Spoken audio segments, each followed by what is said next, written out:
Terima kasih, saya kira dua narasumber sudah juga turut menjawab apa yang ada di room chat ya. Jadi kita masuk langsung ke babak kedua. Masih saya beri kesempatan satu dari room chat, satu dari room Zoom. Sudah mendaftar Jerry Elvin. Kemudian ada dua yang sudah mendaftar tadi, Bapak satu, lalu Michael satu. Sekarang sudah pukul 12, saya kira kita tidak bisa menerima semua, Pak. Sesudah ini Pak Bambang dan Penyapu Eliki bisa diculik sebentar, Pak. Lalu ditanya-tanyai lah yang belum sempat ditanya di sini. Tapi saya hanya beri dua kesempatan di sini, minta maaf sekali waktu kita. Lalu satu dari Zoom, silakan yang dari Zoom. Singkat dari waktu kita. Lalu satu dari Zoom, silakan yang dari Zoom.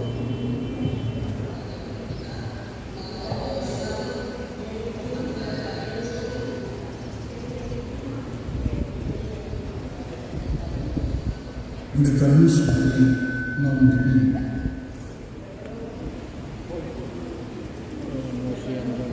sebagai non-demi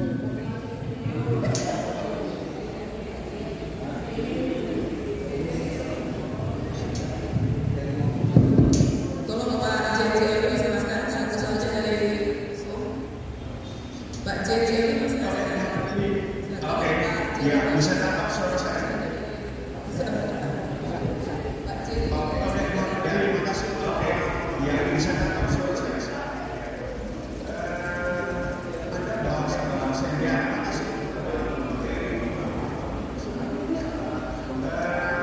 Manusia yang sedang mencari masuk karena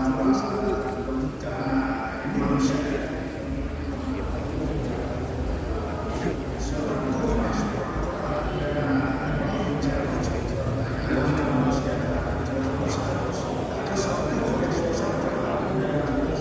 bagus tulis ini tuh bisa tulis dia keluar dari sana dia keluar sini tidak bisa dijelaskan memaparkan secara sinyal sudah logika ya lalu kalau tidak bisa dijelaskan urusan ya lalu kita tidak dijelaskan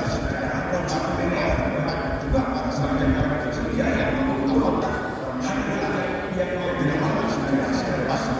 mengatakan yang ada dua orang yang bicara itu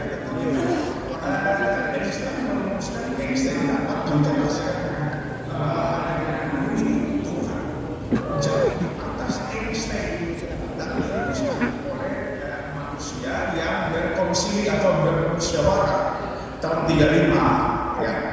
Mungkin perlu diklarifikasi agar yang awal-awal ini bisa nalar gitu, bisa ngerti dan bisa menjelaskan kepada orang-orang yang di luar sana ya yang tauhid ya. Itu pertama. Yang kedua, Pak Bambang ya secara historikal ya Bapak memang ahlinya ya sejarah. Saya belajar cukup banyak tentang sejarah gereja dan sebagainya ya, dari seorang orang. Tetapi sangat disayangkan dari pemaparan tadi tidak berani atau mungkin belum memaparkannya dari gramatikalnya ya. Ini perlu ada penggunaan Tuhan dan Allah secara bergantian. Allah itu belum tahu persis yang mana yang harusnya yang dibahas ini mana Tuhan Yahweh atau Allah Elohim. Karena kalau kita membaca di Ulangan 6 ayat 4 ya, kalau saya tidak salah ingat ya, Tuhan Allah kita dari Shema Israel, Tuhan Allah kita Yahweh Elohim kita ya. Tuhan itu yang itu Esa, jadi yang Esa itu adalah Yahweh-nya, atau dalam terjemahan lainnya kalau dilihat ke Septuaginta dictionary-nya itu dicatat sebagai kyrios, bukan theos, ya. Nah, ini perlu ada parsimorfologi sehingga orang bisa jelas mengerti yang mana yang dimaksudkan. Kemudian yang disebut dalam dunia teologi keagungan kealahan, ya, keagungan kealahan itu sebenarnya bukan Elohimnya, tetapi Yahweh-nya. Nah, ini saya hanya dapat membagikan sedikit. Nah, kemudian Pak Bambang yang diharapkan adalah penjelasan morfologis, ya, dari kata Allah atau Tuhan, ya. Kemudian dilihat dari sintaksisnya dalam susunan kalimatnya atau paragrafnya, lalu arti yang ditimbulkan dari teks tersebut atau semantikosnya. Nah, ini yang tidak didapat dalam pemaparan ini, ya. Jadi mohonlah kalau next time. Ya Pak, jadi sudah ditangkap pertanyaannya, bisa ya? Oke, saya beralih ke Pak, silakan Pak.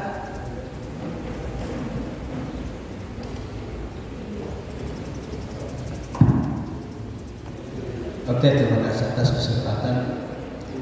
Pertama saya berterima kasih dan bersyukur kepada Tuhan karena setelah kurang lebih 30 tahun saya dan Pak Bambang pisah sebagai pengurus pusat PMKI. Secara fisik kita kembali ketemu saat ini dan saya terus mengikuti di YouTube tentang ceramah Pak Bambang. Kalau kita mendengar penjelasan baik oleh Penatua Rekti tadi maupun oleh Pak Bambang, maka kita dapat menarik satu kesimpulan bahwa ternyata ajaran gereja itu juga dipengaruhi oleh sistem perpolitikan yang berlaku pada saat itu. Dan saya mencatat di dalam diskusi kita ini bahwa yang pertama, kita memang tergolong orang yang malas membaca, terutama dari aspek historis yang dijelaskan oleh Pak Bambang tadi. Yang kedua juga kita memahami bahwa buku-buku yang sederhana tentang menjelaskan Trinitas itu kurang bagi kita. Karena itu penjelasan-penjelasan Pak Bambang di YouTube itu sangat membantu. Pak Bambang kita teringat waktu kita di BMKI dulu oleh Bapak TB Simatupang telah menjelaskan kepada kita tentang hubungan gereja dan negara. Ini dalam kaitan kita akan masuk di tahun-tahun politik. Saya kira penting bagi warga gereja dalam menempatkan posisi gereja di dalam perpolitikan nasional. Dan kita melihat sekarang ini ada lembaga-lembaga gereja tertentu yang telah secara nyata masuk atau memainkan peran melalui partai-partai politik tertentu.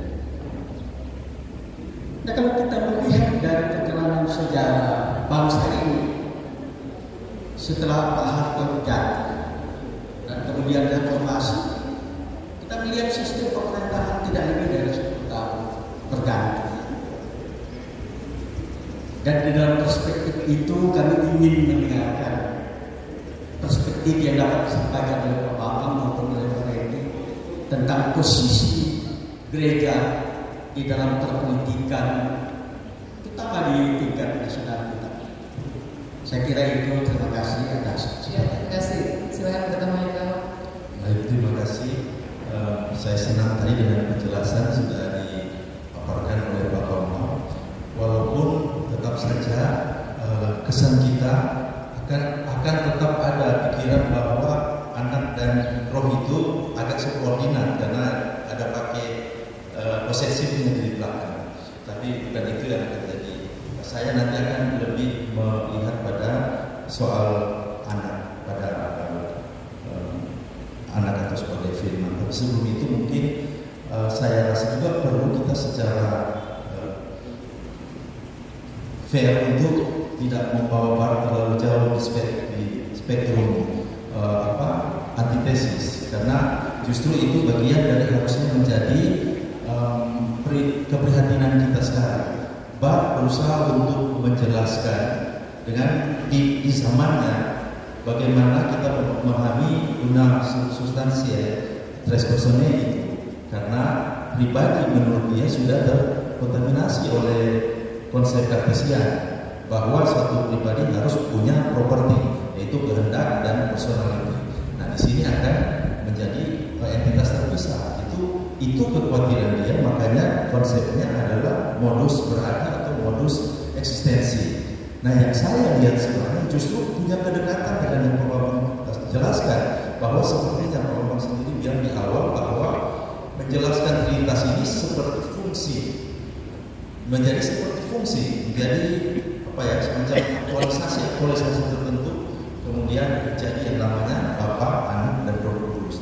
Nah, saya akan bawa juga kepada konsep ini karena tadi kalau dari penjelasan Pak Bambang berarti konsepnya adalah kalau boleh saya buat kategori ini pre-lapsarian, yaitu bahwa konsep Bapa, Anak, bahwa realitas Bapa, Anak, Roh Kudus sudah ada sejak kekekalan. Dan artinya berarti kalau sudah ada, berarti rencana bahwa akan ada penebusan juga sudah terjadi sejak kekekalan. Nah, itu akan berdampak pada konsep dosa itu muncul dari mana. Karena perhatikan, kejatuhan sudah dipikirkan, sudah ada di dalam yang namanya Trinitas ini. Karena di bagian Anak itu muncul konsep ini untuk pembebasan, selain sebagai firman, tapi sebagai Anak yang datang untuk membebaskan kita. Nah, itu cuma sekedar untuk dilempar. Pak Bambang mungkin bisa lebih jauh. Saya ingin untuk kita bisa mencari cara untuk menjelaskan kalau sisi Yesus Kristus yang tadi dua natur, hakikat, tapi satu persona.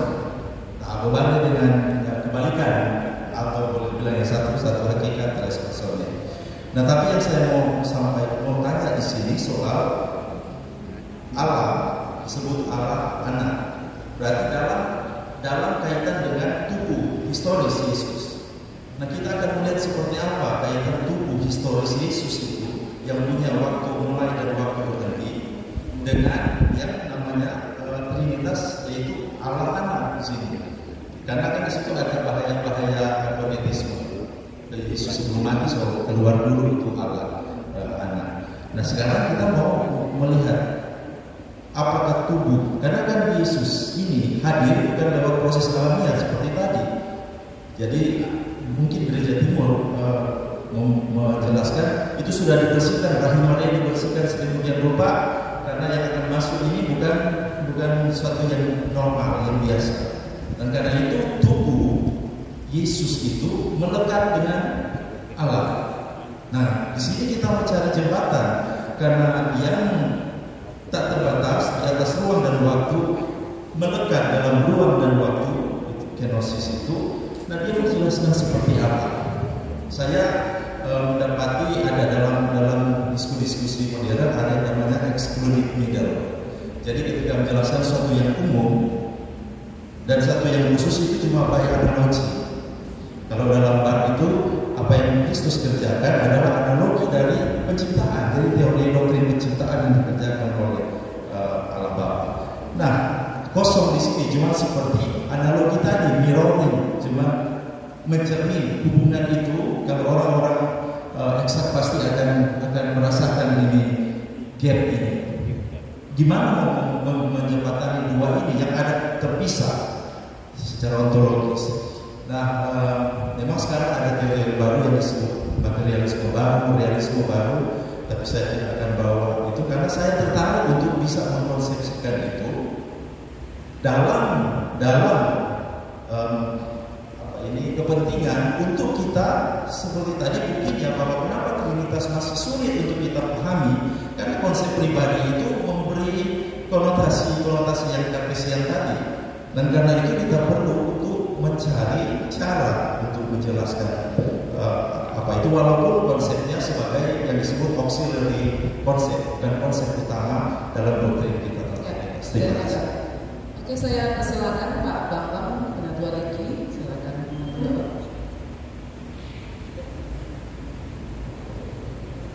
Ya, terima kasih. Sebelumnya saya ingin tambahkan tentang konsep Barat dan Timur. Sebetulnya Gereja Ortodoks itu kan menjadi salah satu anggota dari WMCC. Pada pertemuan Dewan Gereja Sedunia tahun 1992,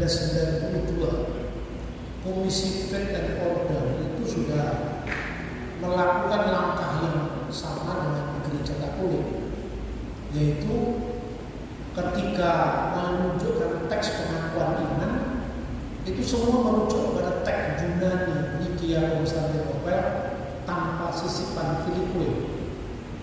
Jadi sebetulnya antara gereja-gereja Protestan, khususnya yang mainstream, ekumenikal, Gereja Katolik dan Gereja Ortodoks sebetulnya sudah clear. Ya. Hanya tinggal penjematannya saja. Jadi ada kelompok-kelompok yang kemudian menjelaskan yang disebutkan Filipui prosedur itu artinya bukan dalam pengertian Roh Kudus itu memiliki dua sumber, tapi seperti yang dikatakan oleh Yohanes Paulus II, apapun yang dimiliki oleh Bapa dimiliki oleh Putra, katanya begitu. Maka sebetulnya posisi yang paling moderat dari Gereja Timur bisa menerima kalau Roh Kudus itu diberikan kepada kita melalui Sang Mesias. Karena dalam perbuatan Nabi Yesaya itu Roh Tuhan ada padaku itu disampaikan pada karya Sang Mesias yang akan dikuatkan dengan Roh Suci. Itu ya. Jadi artinya dari segi konsultasi teologis yang dibangun dari ketiga unsur gereja itu, baik gereja Ortodoks, gereja Katolik maupun gereja-gereja Reformasi, itu sebetulnya sudah mulai mengarah pada satu titik penyempurnaan.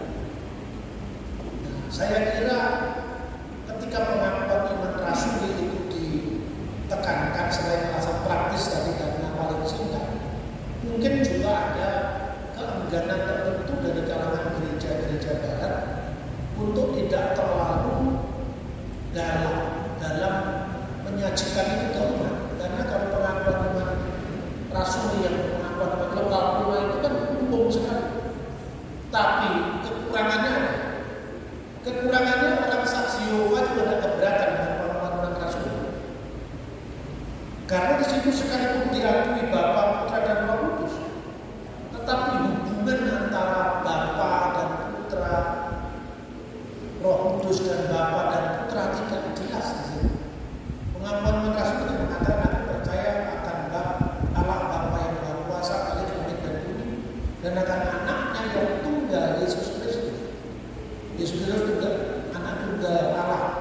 Anak tunggal Allah itu anak tunggal dalam makna apa? Karena saksi Yehova memahami anak tunggal dalam makna yang berbeda dengan kita. Dan akan Roh Kudus, gereja yang kudus dan am atau gereja yang kudus dan Katolik itu kan tidak menjelaskan apa. Lalu Roh Kudus itu asalnya dari mana? Nah, tapi kalau dalam pengakuan iman Nikia akan jelaskan, aku percaya akan satu Allah. Ini bicara tentang Elohim, ya, bicara tentang satu sembahan. Ya, Elohim ini merujuk kepada Sema Israel atau Sema Israel Adonai Elohimu Adonai Echad. Tetapi hanya bicara tentang bahasa Ibrani saja secara semantik. Orang Yahudi juga percaya Tritunggal. Mereka lebih setia dari bahasa Ibrani, tapi tidak ada Trinitas. Berarti Trinitas itu tidak hanya cukup membaca teks Perjanjian Lama, tapi karena pemahaman yang ada dalam Perjanjian Baru kan. Itu yang ketiga, hubungan tanpa putus dari penghayatan iman segala abad itulah yang kemudian saya katakan tadi iman itu mendahului perumusan. Dan itu jangan usah diprotes oleh umat agama apapun juga seperti itu. Jangan tanya judulnya Trinitas, judulnya Tauhid juga tidak ada. Seperti itu ya. Kemudian posisi antara Tuhan dan Allah itu sudah clear di pengakuan teman. Ini ya tidak usah saya sebutkan. Ketika bicara aku percaya akan satu Allah, ini bicara tentang Godhead. Ketika bicara dan akan satu Tuhan Yesus itu bicara konsep. Dan konsep itu adunan Yesua Mesias. Tapi kalau bicara tentang satu Allah itu adalah Elohim Echad, itu clear. Ya. Jadi saya jelaskan studi semantik tidak cukup karena ini bicara tentang nilai yang terlalu luas. Kemudian tentang apa ini? Tubuh Kristus. Nah, ini munculnya banyak aliran baru dalam dunia gereja. Itu kan karena tidak clear dengan belajar yang lama. Jadi ketika akar sejarahnya, akar teologis munculnya urusan-urusan itu tidak dipahami, maka orang cenderung menafsir bebas karena bahasa itu berubah setiap zaman. Jadi makanya saya tadi bilang kita harus membaca situasi di mana Bart menulis itu. Memang kalau saya katakan itu berbau modernistik, ya, itu karena istilah itu mirip, tapi kemiripan istilah itu juga belum tentu maknanya sama. Contohnya kata oknum itu. Oknum dalam bahasa Arab itu kan diambil dari bahasa Arab lain penoma. Nah penoma itu artinya metafisikal personality.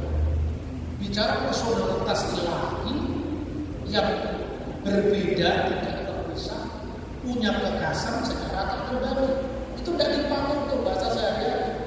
Itu bahasa teologis dari bahasa Arab. Cuma di Indonesia kan orang belajar bahasa Arab kan bahasa Arabnya Islam. Kan gitu kan persoalan. Maka terus kita dipahami. Itu pun jadi masalah orang merasa menuntut Tuhan Islam itu padahal dalam ilmu kimia dan fisika itu tidak sama dengan agama Islam. Di Alkitab kita sendiri kata zat itu dipakai. Jadi dalam Injil Yohanes kata zat itu dipakai, artinya dia sendirilah. Bahasa Arabnya himself, huwa zatuhu. Zat itu bukan zat dalam bahasa Indonesia. Nah, kemudian kalau kita tidak salah paham, ya kita jangan salah paham dengan orang lain.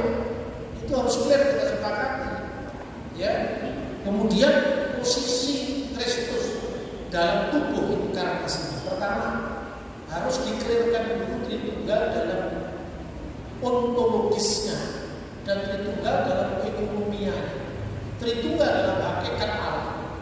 Itu Allah dari kenal sampai kekal, Bapa, Putra dan Roh Kudus. Ini bukan urutan waktu. Tidak pernah ada penjelasan dogmatika gereja-gereja kuno dari hasil konsili itu langsung yang menyebut urutan waktu. Dan kemudian kita mengatakan ada semacam subordinasi kita membaca kitab. Nah itu kan kita membaca kitab yang konteksnya beda dengan ketika Bapak gereja itu merumuskan. Ayat yang dikutip pun juga bukan ayat itu kan. Jadi itu namanya istilahnya semacam memahami teks 2000 tahun yang lalu atau 2000 tahun yang lalu, 16 abad yang lalu berdasarkan pemahaman kita. Itu anakronis. Kedua, Tritunggal dalam pengertian ekonomi. Tritunggal dalam pengertian ekonomi itu Tritunggal dalam pernyataan Allah. Jadi misalnya ketika Yesus dibaptis di Yordan, Yesus di Sungai Yordan, burung merpati di atasnya, dan suara dari surga, engkau anakku yang kukasih, kepadanya Tuhan berkenan. Dan itu kan, ini kan ada tiga yang terpisah, kan seperti itu kesimpulannya. Padahal tiga yang terpisah ini kan pernyataan Allah, sebab Putra dalam Tritunggal itu bukan wujud fisik kemanusiaan Yesus yang dibaptis di Sungai Yordan. Burung merpati juga bukan Roh Kudus dalam bentuk dan dalam wujud ilahi yang kekal. Dikatakan Roh Kudus dalam bentuk burung merpati.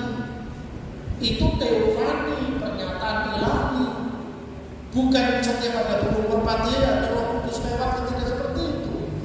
Atau ketika Roh Kudus dalam bentuk nyala api, ketika ada rumah kebakaran, ada rumah dibakar Roh Kudus, kan tidak seperti itu. Nah ini ekonomianya, ini adalah penampakan fisiknya. Tetapi Allah tetap tidak fisik. Lah gambaran-gambaran seperti ini mesti clear. Kemudian ketiga, soal kristologi. Firman itu menjadi manusia, sepenuhnya manusia, tubuh, jiwa dan roh manusia. Sebab kalau rohnya Yesus itu tidak punya roh manusia, itu nyaris, ya toh, berarti firman menjadi manusia. Itu pun tidak sama dengan firman tinggal dalam manusia. Kalau firman itu tinggal dalam manusia itu Kristolian, tapi firman menjadi manusia. Makanya terjadi perbedaan rumusan dalam gereja Kalsedonia dan non Kalsedonia. Ini rumit lagi. Dan kalau gereja non Kalsedonia itu gereja Syria Ortodok, Armenian Ortodok, rumusannya bukan kesatuan hipostasis, tapi kesatuan kodrat ganda. Nah itu karena kata basis dan hipostasis itu di gereja Antioquia dan gereja Alexandria juga beda pemaknaan, itu mesti clear. Jadi ungkapan-ungkapan usia, persona, hipostasis, substansi itu clear, harus clear itu maknanya. Kalau di Alexandria, Martirios mengartikan seperti ini, kalau di Antioquia mengartikan seperti ini, karena pemaknaannya bisa berbeda-beda. Inventarisasi dulu terma-terma teologis itu, baru setelah ada kesepakatan sekarang terbukalah dinding isolasi itu.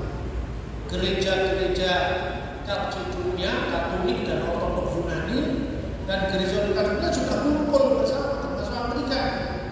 Pertemuan teologis pertama diadakan di Wadi El Natum 1989, kemudian di Addis Ababa di Ethiopia pada tahun berikutnya.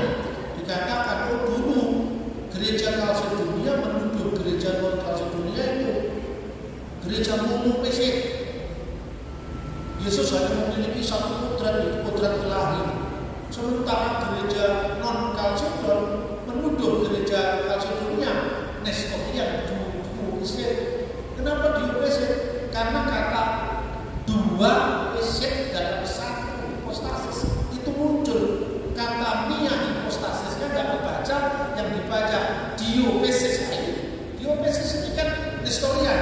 Setelah ketemu kumpul kira-kira 1500 tahun baru Roh Kudus tidak tinggal dua gerejanya itu dikumpulkan.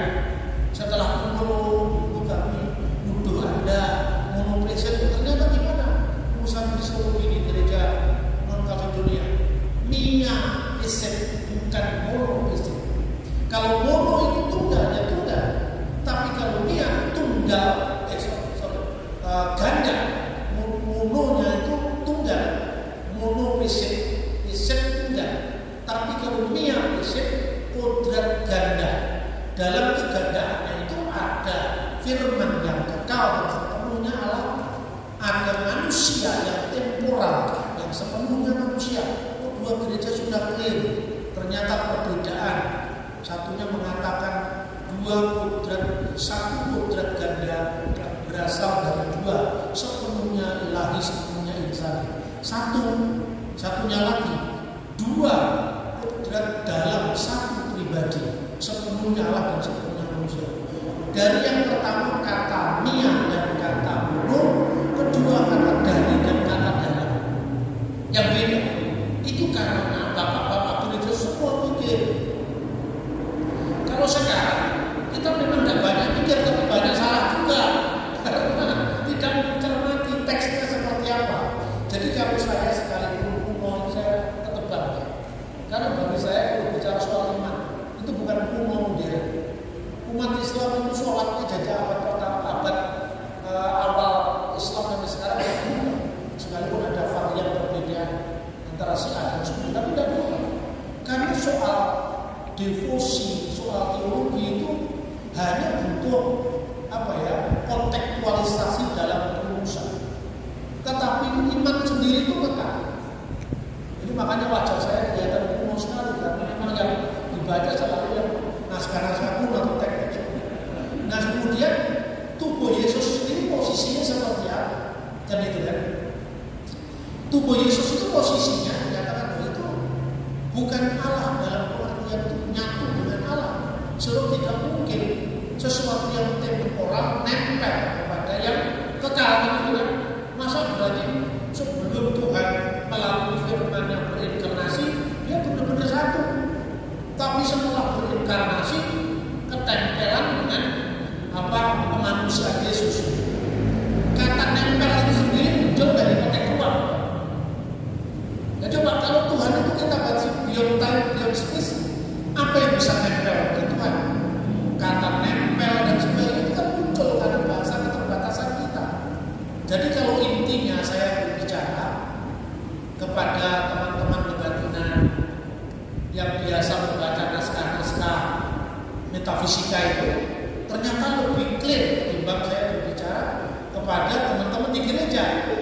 Ini jujur, dari tahun 2009 saya itu menjadi pembicara di Temu Nasional Kebatinan Indonesia. Doanya dipimpin oleh Uskup Purwokerto Katolik, dan doanya pakai tembang Jawa. Saya bicara tentang Temu Agung Kebatinan Nasional itu. Saya bicara tentang Tritunggal. Saya bicara tentang apa bisa dibedakan, tidak bisa dipisahkan, punya kekhasan secara tak terbagi. Ternyata lebih parah. Oh, ini berarti misteri agung yang harus kita sembah. Ini tidak sama dengan apa yang kita gambarkan dalam bahasa sehari-hari. Orang Jawa kebatinan begitu ngomong tentang sesuatu yang sakral, itu bahasanya juga sendiri. Kalau kita tidak, kita ini memaksakan bahasa sehari-hari dalam bahasa teologis. Ini yang saya kira mesti kita klarifikasi. Jadi ketika kita bisa membedakan antara Tritunggal secara ontologis, tidak bicara ruang waktu sebelum segala hal, tidak bicara tentang urutan, tidak bicara tentang besar kecil, disederhanakan seperti saya katakan tadi. Anda tidak bisa mengatakan kepada saya, Pak, saya pilih Bapak tapi tidak pilih Roh Bapak. Itu kan bahasa sederhana sebetulnya. Tapi roh pikiran kita tidak sepenuhnya sama dengan Tritunggal, karena pikiran saya dan roh saya itu satu pribadi, ya kan? Satu hakikat hanya bisa memiliki satu pribadi, makanya manusia kesepian. Tapi kalau Tuhan satu hakikat lebih dari satu pribadi, tidak pernah mengalami kesepian. Makanya saya sampaikan ini namanya Yahudi Rapini. Itu juga tidak terlalu dalam amat, juga tidak terlalu. Sekarang ini lagi tren kan orang-orang Kristen belajar Judaisme. Lalu dia membaca, menurut tafsir para rabi, kata kita dalam Kejadian 1:26 itu bukan Tritunggal. Nah Kristennya karena dia tidak membaca naskah yang sama tuannya, langsung lebih Yahudi ketimbang Yahudi kita. Wah kalau itu bukan Tritunggal, itu siapa? Sidang ilahi. Dan sidang ilahi itu adalah para malaikat di surga. Saya dalam hidup tidak dapat menyalahkan orang lain. Orang Jawa itu kalau bicara benar, semua benar, tetapi masih ada tetapi. Ini gimana Pak? Salah apa enggak? Kalau kita di sini itu sidang ilahi, itu juga benar. Tapi secara gramatika, lo kok bisa? Coba kita baca teks aslinya. Kata yang diterjemahkan kita jadikan, kita buat itu kan bukan bara.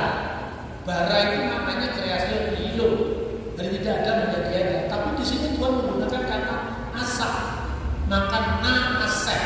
Baiklah kita buat. Kristen biasanya menyerang Yahudi. Masa ciptaan bisa menciptakan? Yahudinya bilang ini tidak dibuat kata bara, ini kata asa. Asa itu menjadikan dari bahan yang ada. Misalnya kayu dibuat furniture, kayu dibuat meja, itu asa. Tapi kalau Tuhan bisa ngecat cabai jadi merah, itu bukan asa, itu kreasi hilo. Siapa yang bisa ngecat pokok jadi merah kecuali Tuhan? Itu tugas penciptaan. Tapi proses menanamnya itu ciptaan. gitu kan? Berarti nggak salah Pak, nggak salah ya, itu nggak salah. Karena ayat 27-nya menggunakan kata-kata maka Allah menciptakan manusia itu laki-laki dan perempuan menurut gambarannya. Berarti yang menciptakan hanya Allah. Tafsiran Yahudi, sidang ilahi cuma diajak bicara saja, mendeklarasikan. Seru kan? Wah itu benar Pak, berarti Yahudi nggak salah, nggak salah, tapi kurang lengkap. Masih ada tapinya katanya. Loh di mana kurang lengkapnya? Coba kamu pikir. Waktu Tuhan bicara, baiklah kita buat bentukan malaikatnya, kamu andaikan sudah ada. Ya kan? Manusia kan belum ada, masih mau dibuat kan? Malaikatnya sudah ada, malaikatnya lagi sidang. Dipanggil, kata sidang ilahi itu kan juga itu atur kronologis. Hei malaikat, berhenti dulu bersidang, datang sini. Baiklah kita buat, saksikan yang saya buat, kan nggak salah. Tapi siapa yang menciptakan? Allah sendiri, Elohim sendiri. Jadi nggak salah, nggak salah. Karena waktu itu manusia belum ada, malaikatnya sudah ada, maka malaikatnya diajak diskusi. Benar kan? Nah sekarang tarik mundur ke belakang. Ketika Tuhan menciptakan malaikat yang kamu sebut sidang ilahi, waktu itu belum ada siapa-siapa. Bahkan ketika langit dijadikan ini, anak-anak putra fajar itu bersorak-sorai, bintang-bintang fajar itu bersorak-sorai. Berarti ketika dunia diciptakan, malaikat sudah ada. Dan itu kan tafsiran yang ditulis dari kitab Ayub. Kemudian sekarang waktu bintang-bintang fajar dengan malaikat itu diciptakan.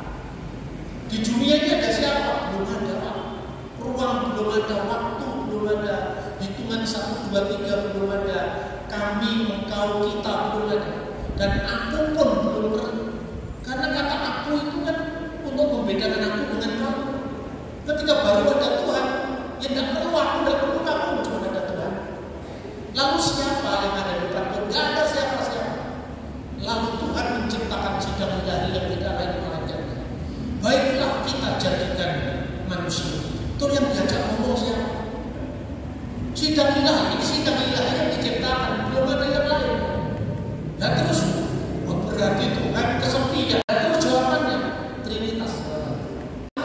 Putra sendiri, baiklah kita jadikan. Terus saya katakan, yang tafsiran gramatika ini benar secara bahasa, tapi kurang mendalam. Ini lebih mendalam. Secara bahasa tidak salah, secara teologis juga tidak salah. Tinggal kamu pilih yang mana. Kalau kamu pilih yang sama, ya sudah selamat karena pilihan. Tapi kalau kamu pilih saya, pilih tafsiran ini, ya jadilah pengikut Kristus yang sebenarnya. Itulah kira-kira saudara. Jadi pola saya ini moga-moga bisa mendamaikan, tapi tidak pula mengaburkan satu sama lain. Ya, saya kira itu saja ya, sudah selesai.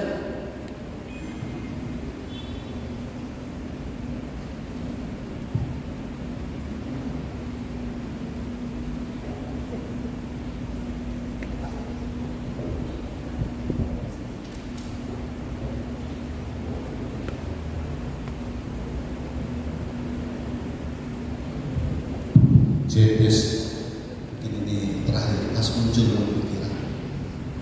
Jadi setelah di waktu saya menyusun skripsi saya, memang saya membaca banyak buku, dan salah satu mungkin yang bisa kita pakai itu pendapat Agustinus. Ya, dia bilang begini: saya percaya untuk bisa mengerti, dan saya mengerti karena percaya. Jadi berbicara tentang Tritunggal, kredo, pengakuan iman itu, kita mesti mulai dulu dari percaya. Kalau mulai dari mencurigai, ya, tentang keberapaan Allah, kita tidak akan pernah selesai memahami tentang Allah Tritunggal. Dan kita seringkali takut ketika menyebut bahwa dia tres person, termasuk Bapak. Hati-hati menjaga dia supaya tetap tunggal. Tapi ada saat-saat memang kita harus memahami dia agak dalam tanda kutip ya terpisah, ya. Karena untuk apa Yesus naik ke ke surga, Roh Kudus turun, misalnya seperti itu ya, yang kita baca di Alkitab. Ini kan ilmu ini ada dapatkan, ada kajian-kajian teolog sehingga memberi rumusan una substantia tres persona. Tapi kalau kita baca langsung di Alkitab, ya bisa ada pertanyaan, apakah Allah tidak cukup harus mengutus Yesus Kristus? Apakah Allah dan Yesus tidak cukup harus mengutus Roh Kudus? Ini kan kalau kita bisa ada pemahaman itu. Nah, oleh sebab itu seorang teolog juga yang menulis banyak ya, termasuk The Trinity yang ditulis oleh Agustinus, dia setelah dia selesai tulis dia bingung, bahkan stres, dan akhirnya dia mendapatkan dalil percaya untuk bisa mengerti karena percaya. Kenapa orang-orang lain menggugat Tritunggal? Karena mereka berangkat dari curiga. Kenapa kita bisa menerima Allah Tritunggal? Karena tanpa kita sadari ataupun kita sadari kita berangkat dari percaya. Karena ini iman, bahasa iman, bukan bahasa kesepakatan. Walaupun tadi mohonnya yang bisa mengerti, yang saya bilang ada intervensi politik ketika dia diputuskan, karena memang ada kekacauan waktu itu, sehingga Konstantinus bingung sebagai pemerintah, dia harus stabilisasikan pemerintahannya, sehingga dia dukung konsep dari Tertullianus yang dibawa oleh Athanasius, ya kan? Dan menurut saya itu yang terjadi sampai hari ini, dan tidak saja didukung oleh Kaisar, tapi juga didukung oleh Tuhan sendiri, karena sampai hari ini kita tetap memakai rumusan itu, ya kan? Buktinya kita pakai itu di Gemi. Nanti abad ke-8 muncul pengakuan iman rasuli, muncul tiba-tiba dalam satu liturgi di Milan, kalau saya baca di Wikipedia, dia muncul kemudian abad ke-8 dan kita pakai hari ini, walaupun tanpa kita sadari ada kata yang perlu kita cermati lagi, yaitu tentang Tuhan kita. Nah, jadi saya tidak bisa berbicara secara bahasa-bahasa teknis teologis, tapi saya cuma melihat secara umum bahwa kita menerima ini dengan iman. Saya pernah mendengar seorang hamba Tuhan dari golongan karismatik ini. Kalau kami mempunyai rumusan pengakuan iman itu akan kami kumpulkan dan kami bakar. Tapi itu baru muncul tahun 1900 semua hakim itu yang mundur ke belakang. Ya, dan saya ini karena setiap gereja kan punya, ada yang berdasarkan sejarah, ada yang berdasarkan pengalaman. Nah, biasanya gereja kalau berdasarkan pengalaman, dia mengabaikan sejarah, ya kan? Nah, oleh sebab itu tetap kita sebagai gereja dalam kebersamaan. Kan ada gereja lain yang konsepnya Jesus only. Jadi Bapa, Anak dan Roh Kudus di dalam nama Tuhan Yesus Kristus. Jesus only. Anda kan tidak tahu mungkin. Nah, itu bisa lebih membingungkan. Sehingga mereka bilang, Yesus berkata di kitab Mazmur, bayangkan kalau orang Protestan ini kepada Yesus di kitab Mazmur. Tapi karena pemahaman teologi mereka, Jesus only. Nah, ini masih dalam kerumitan itu, dan terima kasih untuk boleh memberi kesempatan saya membaca-baca lagi skripsi saya yang saya pikir sudah terlalu lama ditulis, dan skripsi saya ini sudah melahirkan 2 pertemuan atau 2 keputusan setidaknya. Di waktu selesai ditulis, Gemi menerima Dunamis Project karena saya salah satu yang mendukung, karena waktu itu saya baru selesai menulis skripsi tentang pneumatologi, ya, itu datang, hadirlah Dunamis Project di Gemi, walaupun sampai hari ini masih ada tantangan karena ada misaplikasi, ya, masih ada misaplikasi oleh beberapa orang yang ingin menonjol. Dan hari ini skripsi saya itu menghasilkan juga sesuatu yang mungkin 5% dari materi yang disampaikan hari ini mensupport pemahaman ini, walaupun ada pertanyaan-pertanyaan yang disampaikan langsung dari yang saya baca di slide sana ke Gemi, dan saya mau katakan Gemi una substantia res persona. Demikian, terima kasih. Baik, terima kasih pada kedua narasumber, Pak Bambang maupun Pak Iki. Saya tidak akan menyimpulkan substansi percakapan kita, ya. Tapi saya hanya memberi catatan pinggir dari keseluruhan proses. Jadi ada 2 catatan pinggir. Yang pertama, dari seluruh proses yang sudah kita lewati dari pagi, saya mencatat tentang pentingnya mengedukasi terus-menerus sebagai orang Kristen, mengedukasi diri, ya, terus-menerus sebagai orang Kristen, mencermati sumber asli dan belajar dari sejarah gereja. kedua, kalau ada perbedaan pemahaman dalam proses edukasi tersebut, maka percakapkan secara santun seperti yang kita buat sekarang ini. Sekiranya itu yang bisa saya buat sebagai catatan pikir, karena saya bilang dari awal bahwa proses berteologi itu tidak selesai, dia berjalan sepanjang umur, dan upaya memahami